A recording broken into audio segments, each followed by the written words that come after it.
Okay, അപ്പോ accounting ടേമുകൾ ഏതൊക്കെയാണെന്ന് identify ചെയ്യുമെന്ന് ഞാൻ വിചാരിക്കുന്നു. ഓക്കെ, ഇനി നമുക്കതൊന്ന് ശരിയാവുണ്ടോ എന്ന് നോക്കാം. രണ്ടാമത്തെ എന്താ പറഞ്ഞേ, ആള് ആ ബിൽഡിങ് ഒരാളുടെ നിന്ന് റെന്റിന് എടുക്കാൻ പോവുകയാണ്. ദെൻ റെന്റിന് എടുക്കുന്ന സമയത്ത് ഞാൻ അഡ്വാൻസ് ആയിട്ട് ഒരു എമൗണ്ട് കൊടുത്തു. ഓക്കെ, സെക്യൂരിറ്റി ഡെപ്പോസിറ്റ് ഓർ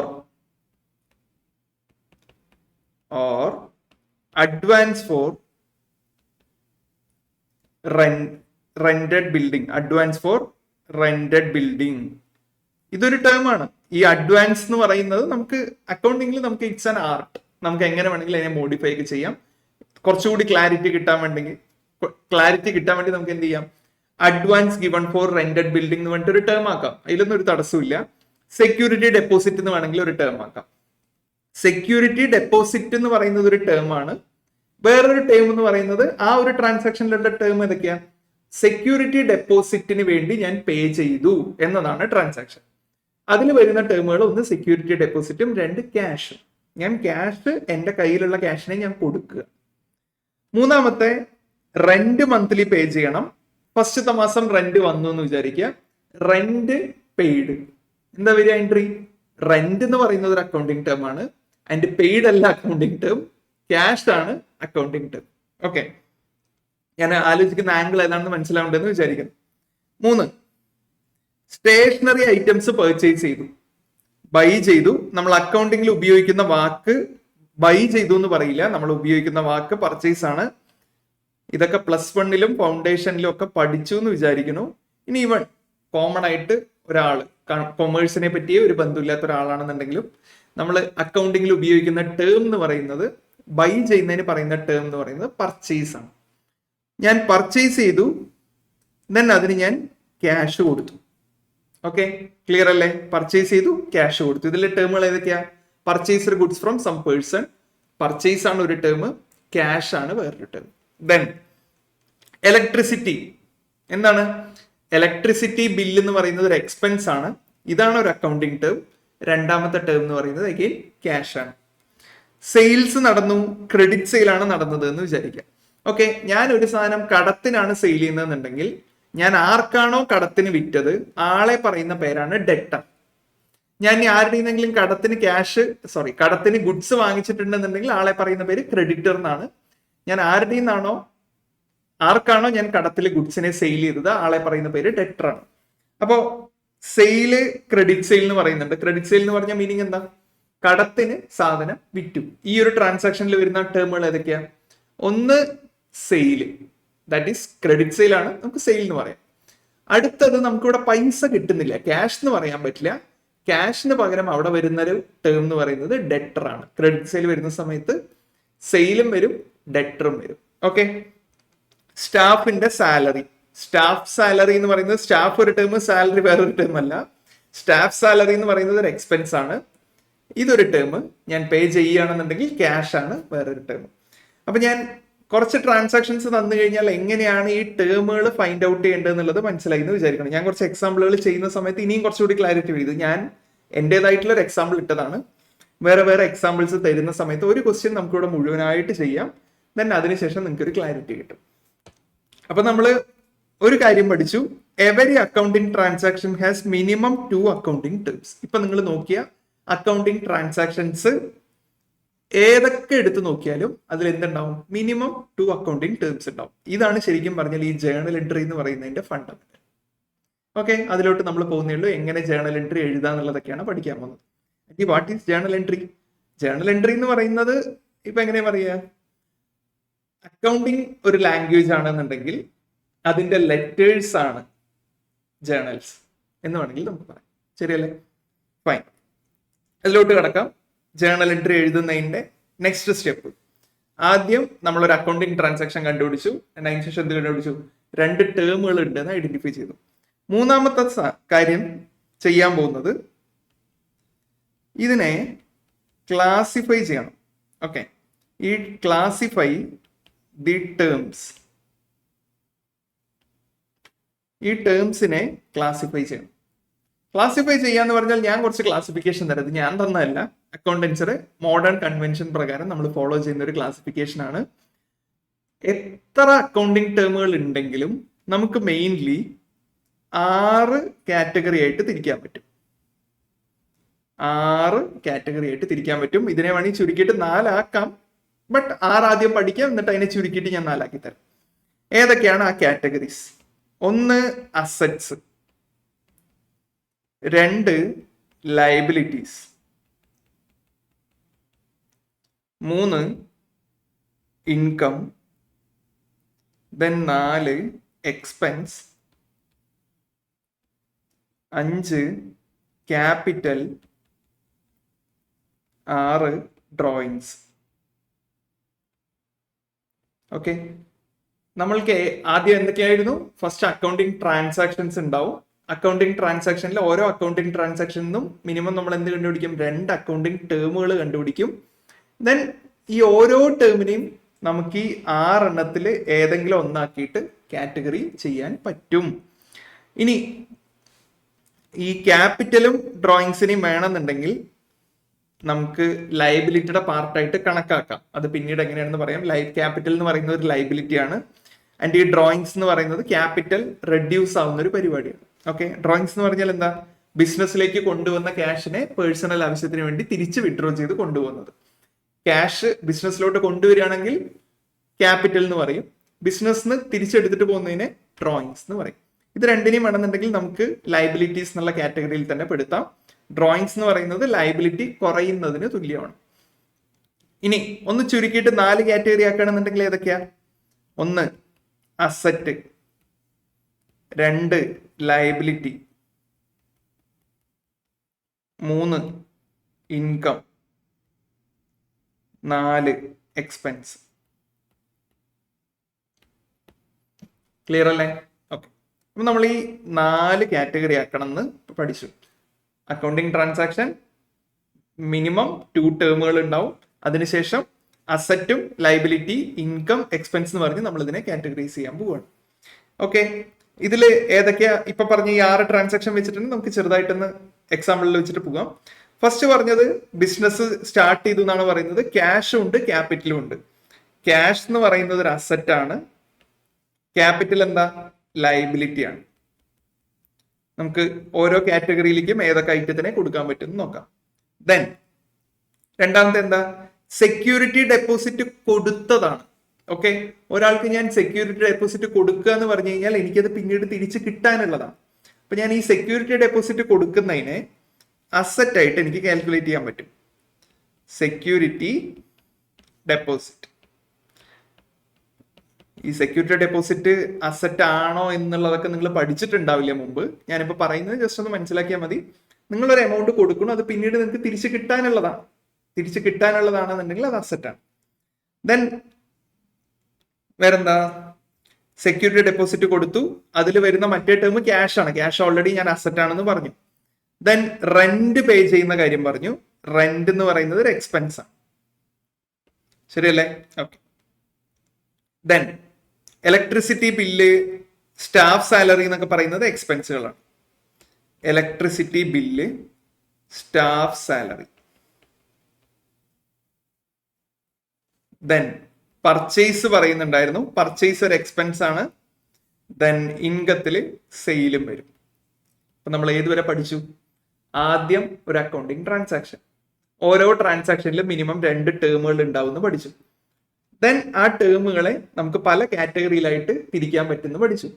അപ്പോൾ നിങ്ങൾക്ക് ഇപ്പൊ തോന്നുന്നുണ്ടാവും എന്തിനാണ് ഇങ്ങനെ ഇത്രയും കാര്യങ്ങളൊക്കെ പറയണമെന്നുള്ളത്. ചിലപ്പോൾ ആർക്കെങ്കിലും തോന്നുന്നുണ്ടെന്നുണ്ടെങ്കിൽ മനസ്സിലാക്കുക, ഈ ഒരു ബേസ്, ഈ ഒരു 1 മണിക്കൂർ അല്ലെങ്കിൽ 1.5 മണിക്കൂറിന്റെ ഈ ഒരു ക്ലാസിന്റെ ബേസ് ഉണ്ട് എന്നുണ്ടെങ്കിൽ നിങ്ങൾക്ക് എളുപ്പമാവാൻ പോകുന്ന ചാപ്റ്റേഴ്സ് ഏതൊക്കെയാണെന്ന് ഞാൻ പറഞ്ഞുതരാം. First one, fundamentals of accounting എളുപ്പമാവും.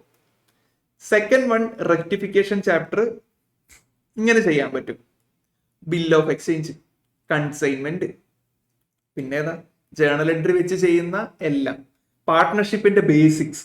Okay, partnership ഒക്കെ നമുക്ക് ഇങ്ങനെ ഒരു ക്ലിക്ക് ആവണം എന്നുണ്ടെങ്കിൽ ശരിക്കും പറഞ്ഞാൽ എന്ത് വേണം? ആ ഒരു ബേസ് വേണം. ജേണൽ എൻട്രി നിങ്ങൾക്ക് ഫ്രാക്ഷൻ ഓഫ് എ സെക്കൻഡിൽ പ്രോസസ് ചെയ്യണം എന്നുണ്ടെങ്കിൽ നമ്മൾ അത് എങ്ങനെ എഴുതണം എന്നുള്ളത് സ്റ്റെപ്പായിട്ട് പഠിക്കണം. ഞാൻ അതുകൊണ്ടാണ് ഈ ഒരു മെത്തേഡിലോട്ട് നിങ്ങളെ കൊണ്ടുവരുന്നത്. ആദ്യം ഒരു അക്കൗണ്ടിങ് ട്രാൻസാക്ഷൻ, 2 ടേം, ഓരോ ടേമിനെയും നമ്മൾ പലതായിട്ട് ക്ലാസിഫൈ ചെയ്യണം. ഇനി അടുത്തത് നമ്മൾ പഠിക്കാനുള്ളത് ഏതൊക്കെ കഴിഞ്ഞു? അക്കൗണ്ടിങ് ട്രാൻസാക്ഷൻ കഴിഞ്ഞു. ദെൻ അതിന്ന് ടേമുകൾ കണ്ടുപിടിച്ചു. ദെൻ അതിനെ കാറ്റഗറി ആക്കി. ഇനി rules for debit and credit. ഇത് പലർക്കും അറിയില്ല എന്നുള്ളത് എനിക്കറിയാം. എന്നാലും ഇത് നിങ്ങൾ ചെറിയ +1 +2 ഓർ ഡിഗ്രിക്ക് പഠിച്ചിട്ടുണ്ടോ ഇല്ലേന്ന് അറിയില്ല. ഡെബിറ്റും ക്രെഡിറ്റും എന്താണ് ആൻഡ് ഡെബിറ്റും ക്രെഡിറ്റും എങ്ങനെയാണ് നമ്മൾ ചെയ്യേണ്ടത്? ജേർണൽ എൻട്രിയുടെ ബേസിക്സ് ഡെബിറ്റും ക്രെഡിറ്റും ആണെന്ന് അറിയാലോ. ഓക്കെ, ഈ അസറ്റ് കാറ്റഗറിയിൽ പെടുന്ന ഏതൊരു ഐറ്റവും ഇൻക്രീസ് ആയാൽ ഡെബിറ്റ് ചെയ്യണം. അസറ്റ് കാറ്റഗറിയിൽ പെട്ട ഏതൊരു ഐറ്റവും ഡിക്രീസ് ആയി കഴിഞ്ഞാൽ ക്രെഡിറ്റ് ചെയ്യണം. Or CR. ഒരു ക്വസ്റ്റ്യൻ ചെയ്യുമ്പോഴേ ടെൻഷൻ ആവണ്ട, വെയിറ്റ് ചെയ്യൂ. ഡെബിറ്റും ക്രെഡിറ്റും. ഇനി ഇൻകം വേണ്ട, ഇതിൽ തന്നെ പോവാം. ലയബിലിറ്റി പറഞ്ഞു കഴിഞ്ഞിട്ട് അതിലോട്ട്. ലയബിലിറ്റി എന്ത് സംഭവിക്കും? ഇൻക്രീസ് ആയി കഴിഞ്ഞു കഴിഞ്ഞാൽ ക്രെഡിറ്റ് ചെയ്യും, ഡിക്രീസ് ആയി കഴിഞ്ഞു കഴിഞ്ഞാൽ ഡെബിറ്റ് ചെയ്യും. ദെൻ ഇൻകം ഇൻക്രീസ് ആണെന്നുണ്ടെങ്കിൽ ക്രെഡിറ്റ് ചെയ്യും, ഡിക്രീസ് ആണെന്നുണ്ടെങ്കിൽ ഡെബിറ്റ് ചെയ്യും. എക്സ്പെൻസ് ഇൻക്രീസ് ആണെന്നുണ്ടെങ്കിൽ ഇൻക്രീസ്, ഡെബിറ്റ് ചെയ്യും, ഡിക്രീസ് ആണെന്നുണ്ടെങ്കിൽ ക്രെഡിറ്റ് ചെയ്യും. സാറേ എത്ര ഡെബിറ്റും ക്രെഡിറ്റും ആണ്, കൺഫ്യൂഷൻ ആവണു സാർ, തലകുത്തി നിൽക്കണോ സാർ? ഒന്നും വേണ്ട, നമുക്കിതിനെ വേറൊരു ഫോർമാറ്റിലേക്ക് എഴുതാം. ഇത് പഠിച്ചിട്ടുണ്ടോ ഇല്ലെന്ന് നിങ്ങൾക്ക് അറിയില്ല. അസറ്റും നിങ്ങൾ എഴുതിയെടുക്കണം, ഞാൻ എന്നിട്ട് സമയം തരാം. ഇതാരെങ്കിലും പഠിച്ചവരുണ്ടെന്നുണ്ടെങ്കിൽ ഒന്ന് ബ്രഷപ്പ് ആയിക്കോട്ടെ എന്ന് വേണ്ടി ഞാനൊന്ന് സ്പീഡിൽ പറഞ്ഞു എന്നേ ഉള്ളൂ. അസറ്റും എക്സ്പെൻസും ഇൻക്രീസ് ഡിക്രീസ്, ഈ റൂള് നിങ്ങൾ പഠിച്ചേ പറ്റൂ. ഇനി ആർക്കെങ്കിലും അറിയില്ല എന്നുണ്ടെങ്കിൽ പഠിക്കുക. വീട്ടിലെവിടെയെങ്കിലും ഒരു സ്റ്റിക്കി നോട്ടിൽ വേണമെന്നുണ്ടെങ്കിൽ എഴുതി വെക്കുക, കുറച്ച് കാലത്തേക്കെങ്കിലും മറക്കാതിരിക്കാൻ വേണ്ടിയിട്ടാണ്. അസറ്റും എക്സ്പെൻസും ഇൻക്രീസ് ആയി കഴിഞ്ഞു കഴിഞ്ഞാൽ ഡെബിറ്റ് ചെയ്യും, ഡിക്രീസ് ആയി കഴിഞ്ഞു കഴിഞ്ഞാൽ ക്രെഡിറ്റ് ചെയ്യും. ലയബിലിറ്റി ആൻഡ് ഇൻകം ഇൻക്രീസ് ആയി കഴിഞ്ഞു കഴിഞ്ഞാൽ ക്രെഡിറ്റ് ചെയ്യും, ഡിക്രീസ് ആയി കഴിഞ്ഞു കഴിഞ്ഞാൽ ഡെബിറ്റ് ചെയ്യും. ആകെ നിങ്ങൾക്ക് ഇത്രയും പഠിക്കാനുണ്ട്. പക്ഷെ ഇതിന്റെ ഡീറ്റെയിൽഡ് ഇതൊന്ന് എഴുതിയെടുക്കണം. വീഡിയോ ഒക്കെ ഒന്ന് പോസ് ചെയ്തിട്ട് എഴുതിയെടുക്കുക. ഓഫ്ലൈൻ ക്ലാസ് അല്ലാത്തതുകൊണ്ട് നിങ്ങൾക്ക് എന്ത് ചെയ്യാൻ പറ്റും? വീഡിയോ പോസ് ചെയ്യുക, എഴുതിയെടുക്കാം, എന്നിട്ട് താഴോട്ട് വരും. ഇത്രയേ ഉള്ളൂ. അസറ്റും എക്സ്പെൻസും ഇൻക്രീസ് ആയി കഴിഞ്ഞാൽ ഡെബിറ്റ് ചെയ്യും, ഡിക്രീസ് ആയി കഴിഞ്ഞ് കഴിഞ്ഞാൽ ക്രെഡിറ്റ് ചെയ്യും. ലയബിലിറ്റിയും ഇൻകവും ഇൻക്രീസ് ആയി കഴിഞ്ഞ് കഴിഞ്ഞാൽ ക്രെഡിറ്റ് ചെയ്യും, ഡിക്രീസ് ആയി കഴിഞ്ഞ് കഴിഞ്ഞാൽ ഡെബിറ്റ് ചെയ്യും. ഈ ഒരു റൂള് പഠിച്ചേ പറ്റും. ആൻഡ് ഇത് വെച്ച് നമ്മളിപ്പോ എത്രാമത്തെ സ്റ്റെപ്പിലെത്തി? First one, accounting transaction. Accounting ട്രാൻസാക്ഷനെ മിനിമം 2 ടേം, ഒരു ട്രാൻസാക്ഷനിൽ 2ൽ കൂടുതൽ ടേം വരുന്നത് നമ്മൾ പിന്നീട് പഠിക്കും. കോമ്പൗണ്ട് എൻട്രി എന്നൊക്കെ പറയും, അത് പിന്നീട് പഠിക്കും. 2 ടേം. ദെൻ നമ്മൾ എന്ത് ചെയ്തു? ക്ലാസിഫൈ ചെയ്തു. ദെൻ അതിന് എന്ത് ചെയ്തു? റൂൾ അപ്ലൈ ചെയ്തു. ദെൻ എന്ത് ചെയ്യാണ്? ഡെബിറ്റ് ഓർ ക്രെഡിറ്റ് ഐഡന്റിഫൈ ചെയ്യാണ്. ഈ നിങ്ങളുടെ ഇന്റർമീഡിയറ്റിൽ ഈ ഡെബിറ്റും ക്രെഡിറ്റും ഐഡന്റിഫൈ ചെയ്യലും ബേസിക് ആയിട്ട് ജേർണൽ എൻട്രി പഠിക്കലും വളരെ അത്യന്താപേക്ഷിതമായ കാര്യമാണ്. എന്തുകൊണ്ടാണെന്ന് വെച്ചാൽ ഞാൻ നേരത്തെ പറഞ്ഞതുപോലെ 5 or 6 ചാപ്റ്ററുകളുടെ ബേസ് എന്ന് പറയുന്നത് ഈ പറഞ്ഞ ജേർണൽ എൻട്രി എഴുതലാണ്. ആൻഡ് ഞാൻ നേരത്തെ ഒരു 10, 300, 400 പിള്ളേരെ പഠിപ്പിച്ച സമയത്ത് എനിക്ക് മനസ്സിലായത് 10% താഴെ, ഓക്കെ, 400-500 സ്റ്റുഡൻസിന്റെ അടുത്ത് ഉള്ളതിൽ ഒരു 40 to 50 പീപ്പിൾ, അവരാണ് പ്രോപ്പറായിട്ട് ജേർണൽ എൻട്രി എഴുതാൻ അവർക്ക് അറിയുന്നത്. ബാക്കി പലരും ഇത് ഇതെങ്ങനെ മീൻസ് അത് എങ്ങനെ ഡെബിറ്റ് വന്നു, അത് വന്നു സാർ, വന്നു, ഇതെങ്ങനെ വന്നു, അത് വന്നു, ഓക്കെ. ഇനി ആർക്കെങ്കിലും നിങ്ങൾക്ക് ജേണൽ എൻട്രി എഴുതാൻ അറിയും എന്ന് തോന്നുകയാണ്, ഓർ ഞാൻ കുറച്ച് ബോസ്റ്റ് ചെയ്യാണ്, ഞാൻ ചെറിയ കാര്യങ്ങളെ വലുതാക്കിയിട്ട് ചെയ്യിപ്പിക്കുകയാണ് എന്ന് തോന്നുകയാണെന്നുണ്ടെങ്കിൽ കുറച്ച് ജേണൽ എൻട്രി നിങ്ങൾ തന്നെ ഇമാജിൻ ചെയ്തിട്ട് അതിന്റെ ജേണൽ എൻട്രി പറയാൻ കിട്ടുന്നുണ്ടോ എന്ന് ആലോചിക്കുക, അല്ലെങ്കിൽ കുറച്ച് ട്രാൻസാക്ഷൻസ് ആലോചിക്കാം. ഞാൻ 1-2-3 എക്സാമ്പിൾ പറയാം. ഇപ്പോ discount allowed,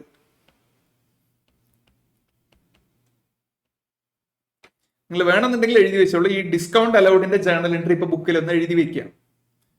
then discount received, ഈ ക്വസ്റ്റ്യൻ ഇപ്പൊ ഈ പറയുന്ന ഒന്ന് എഴുതിയെടുക്കൂ. Discount allowed, discount received, interest accrued,